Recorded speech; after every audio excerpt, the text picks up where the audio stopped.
Jordan, I guess your reaction, we were seeing the news on Twitter yesterday. You were wondering when would Rory talk, and then a day later he speaks. And we kind of felt like would he even address this because Rory's had to do it so many times over. I mean, I would have been stunned. And I know we've said that about other guys who've left for the other side, but I would have truly been stunned because the language coming from Rory was always stronger than anybody else's. I know Todd mentioned Jon Rahm, and it was a pretty wild about face with him, pretty big 180, but Rory said if LIV was the only thing left, the only place to go play golf, I still wouldn't do it.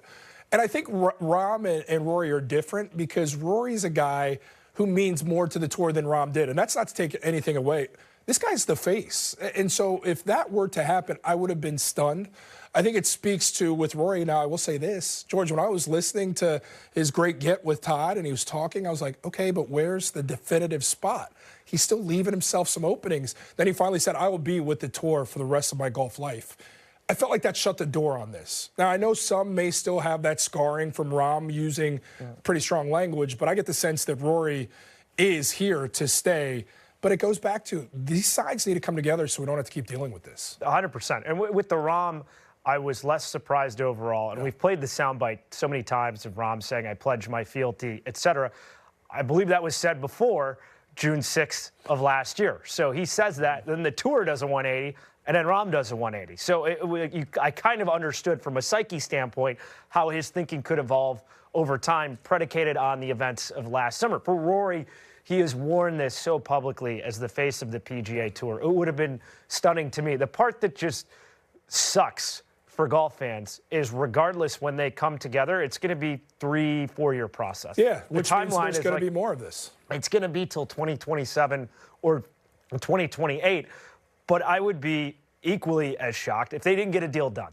Like Strategic Sports Group and the Public Investment Fund of Saudi Arabia, there is too much money flowing from Saudi Arabia to U.S.-based companies currently.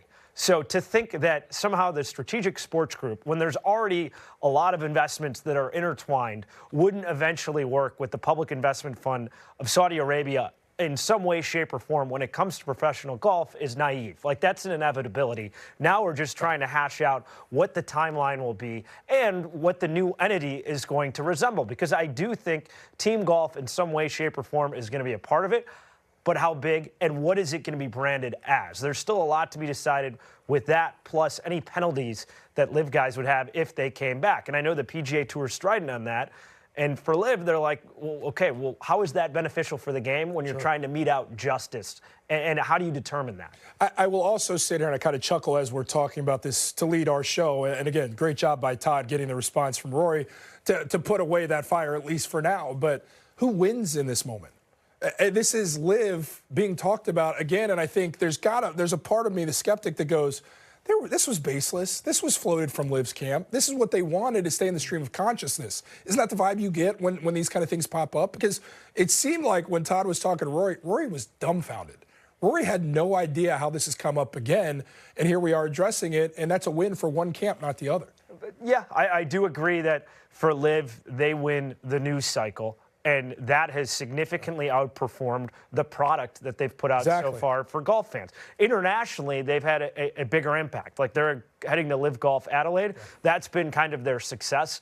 Domestically in the U.S., hasn't gained a whole lot of traction. I think part of that is what you see on TV. If you talk to the average guy on the range, they're intrigued by the concept of LIV, but then actually watching it, they're like, not that great a watch. So that's why the news cycle has been where they've generated the most momentum. But I think overall, when you take the two tours, the fan so far has been the loser. And if you watched this past weekend at Augusta, there was not much LIV representation on that leaderboard. So this is all right now that they are chasing. But the good news is $850 million. If it was true or not, Rory's not taking the bait.